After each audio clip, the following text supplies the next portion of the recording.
Hello, good afternoon to you in Europe. Hello to you, welcome along, good morning in the States if you are just joining us. Hello to everybody in Africa and Kuwait and Qatar on YouTube. We are broadcasting everywhere today. It's good to see you all. Hello to everybody in the room as well. Samson, it is very nice to see you. Ashad, hello, welcome along. Good afternoon to you, Mr. Woodsy. Last day, Connor's going on holiday tomorrow, so this is his last day. Hello to you, BT King. It's good to have you with us, and everybody that's joining us in Africa. Thank you very much for giving us a try today. Today is a big day. Why? Because it is the non-farm payrolls. We get this every single month, the first Friday of every single month, and it is a market mover. It always tends to be.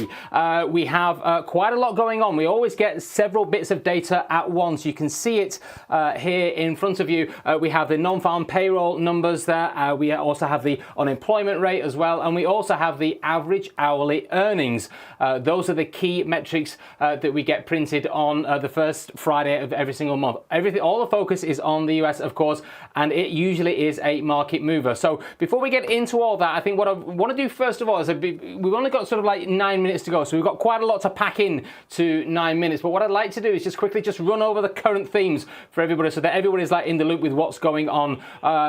Equity markets have been on a barnstorming rally, certainly feeling strong, but you know, I'm starting to question now whether we've got borrowed time now in this equity market. We've got a gold supported market. That's the trade that I've currently got at the moment. Fingers crossed it's working so far. Those commercial hedges are holding that gold market up, which is good to see. Interest rates as well, they're holding the dollar up. We have got a strong dollar texture in there as well at the moment. So you know, there's quite a few things that are driving the markets at the moment. The Fed is now hinting that we are going to get a potential pause in interest rates in June. That's a new theme, and that is, you know, the market is still trying to work that one out, how that's going to play out. Inflation, that's starting to softening. How much things have changed over the last few months. It has been a very interesting year, although not a great trading year so far, unless you're long the S&P, of course. We've also got a Federal Reserve that is tightening, but there is too much liquidity in the system at the moment, and I suspect that's a component of why we are seeing equities so high or so elevated at these levels, which does give it a risky play. What you've got to bear in mind is the amount of liquidity in the system at the moment is far greater than it was before COVID-19, and the Federal Reserve has not taken all of that off yet. It is coming off, but it's still a long way to go. All of that money now, given the fact that we've got a high interest rate environment in the US, that's now flooding back into the system. And you know, if you've got a decent amount of money in the system, it's now getting a fantastic yield with interest rates being at these elevated levels. So that is possibly why inflation is potentially coming down, but is likely to remain sticky as a result of that. What is the theme for the second half of the year going to be? I think it's going to be one of liquidity. I think that is going to be the thing that we need to pay attention to. That will be the theme. Why won't the Federal Reserve take all this money out of the system? What is holding them back? You know, what do they see in the markets at the moment that we don't currently see? Well, there are some potential problems on the horizon. Just keep your ear to the ground for anything to do with commercial real estate from this point onwards into September and October. There could be a potential problem. There's not a great deal more detail on that, but that could be the sector that causes a problem. We might have another banking crisis. There could be one of the big guns. Deutsche Bank is particularly vulnerable in certain places as well. So there could be something else coming down the pipeline from that as well.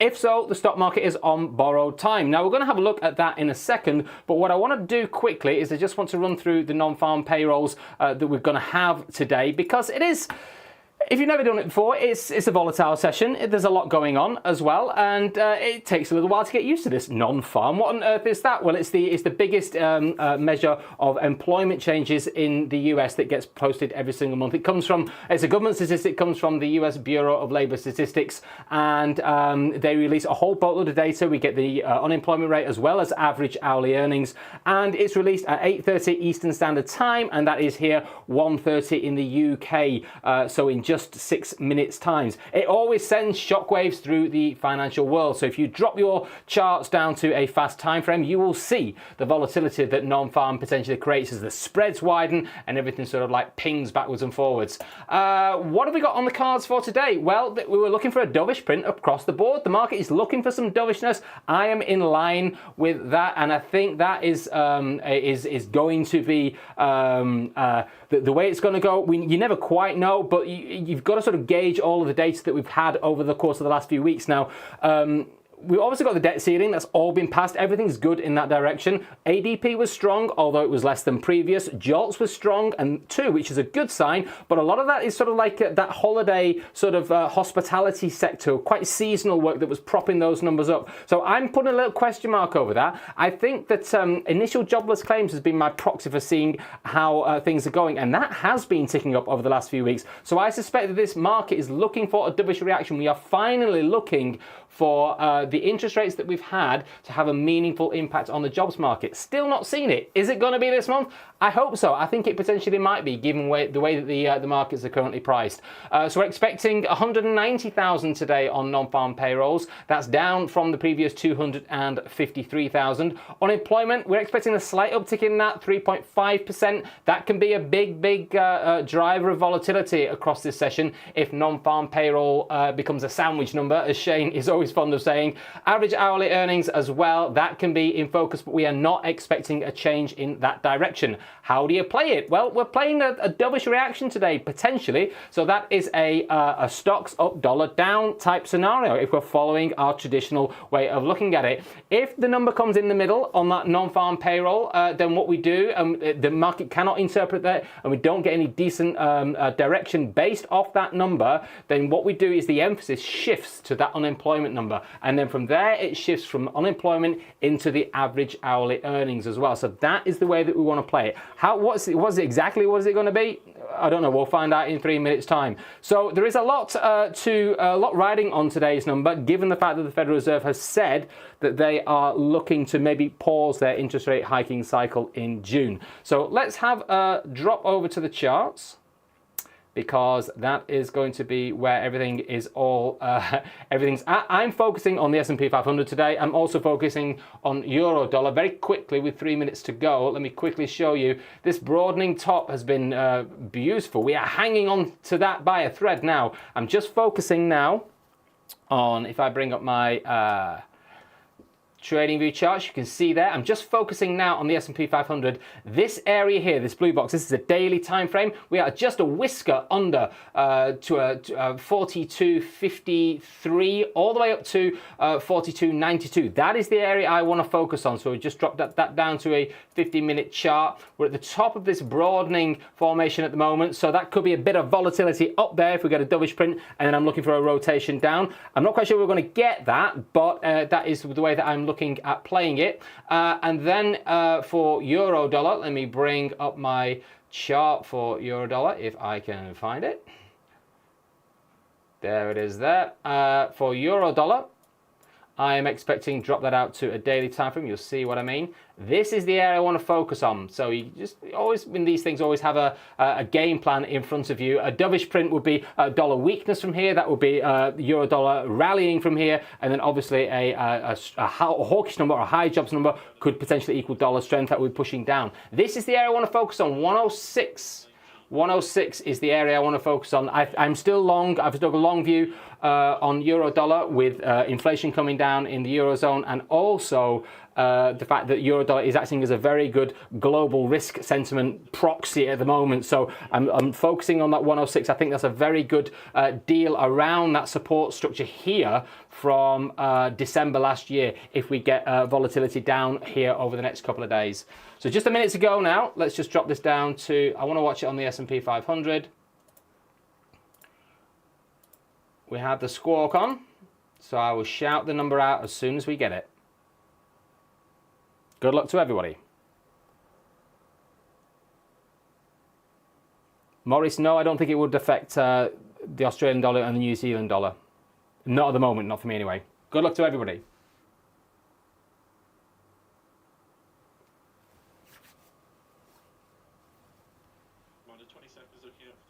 20 seconds. 190 we're looking for.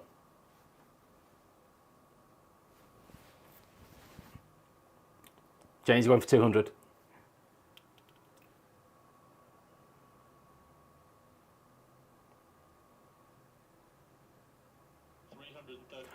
$339. 339. Wow. Average earnings growth 3% month to month, 4.3% year on year. Unemployment rate 3.7%. 3.7% unemployment. Unemployment is going up.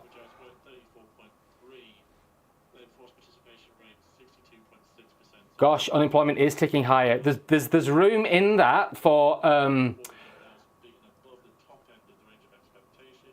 there's room in that unemployment for a decent amount, up to 4.5, I think. But yes, that's a meaningful tick up in unemployment, no question.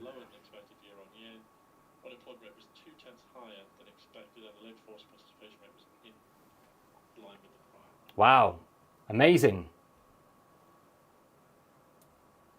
I mean, that's a hawkish number. So we're either now going to move into sort of like a risk-on environment. Remember what I said right at the start about the liquidity that's in the system at the moment, looking for yield, looking to take on risk. That could certainly play out in upward pressure on the stock market, but that should be traditionally based on how things have been over the last 12 months. That should be a hawkish number, which is a stocks down play. So we'll see if this volatility actually gives us something like that.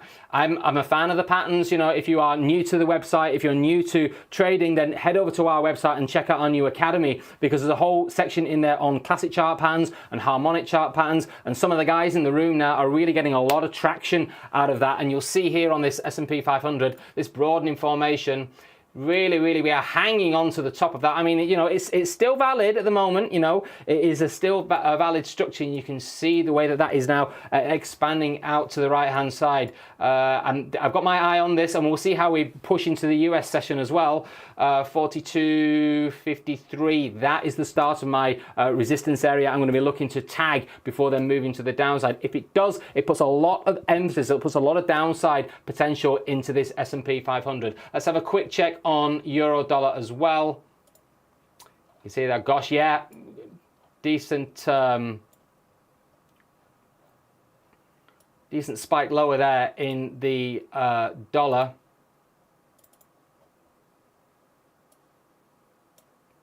So you can see there, you see that hawkish there. So that's a stronger dollar. So that's what you can see there. You can see that strength there coming in there as the dollar, money flows into the dollar like that, and the euro comes off. So yeah, that is the area I'd be looking at. And bear in mind that, you know, those sort of like distances from here, where are we? Mid 107s. Can we get down to 106 in a session? Absolutely, of course. Are we going to do that today? Who knows? Literally no idea. But it's about having a framework in front of you. And then from there, next week, Monday, Tuesday, Wednesday, you start to sort of like pull these pieces together. And that is where some of these bigger picture players can come from. So it's an area that I'd want to have signposted on my chart from here. But yeah, fantastic number. Interesting environment that we are currently working in. Let me have a quick check on gold. A few guys in the room wanting to look at gold. Yeah, I suspect that the gold will have gone down on that number, won't it? Which is not good for me because I'm long gold at the moment. But hey ho, that's the way it goes. That is the way it goes. Let me just bring up the commodity markets here, and we can have a quick look at those. Oops, not that one.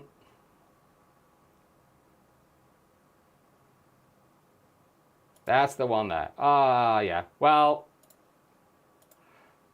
for me on the gold market, you know, this is just, we had a nice push up this week, and obviously bear in mind that it's real yields that really affect the gold market, and that liquidity that we've got at the moment in the system is no question juicing the stock market, and it's sort of like keeping gold elevated as well. This is the area for me on gold. I am a big picture trader, but you know, you can still take the framework.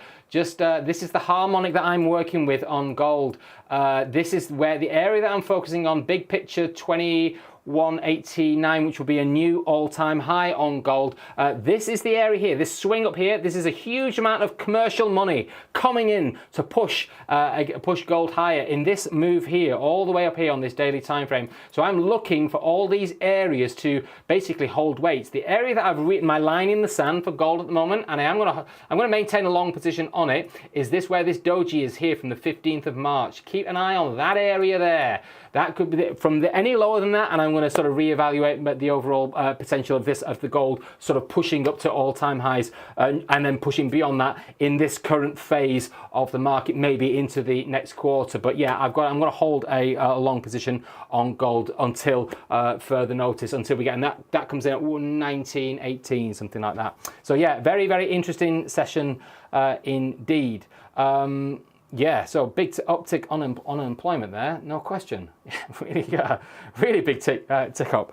Okay, so it's 5 minutes past the print of the data. So what we also need to do in the room is we have a raffle every single non-farm payroll, and we're going to bring that to you now.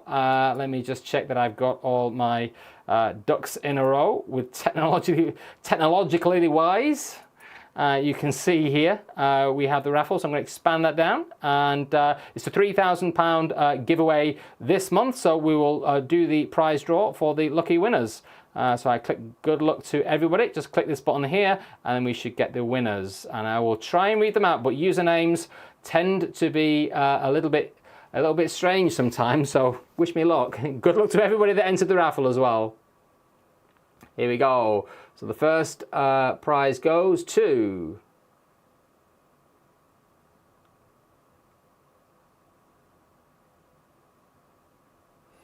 Mobanami.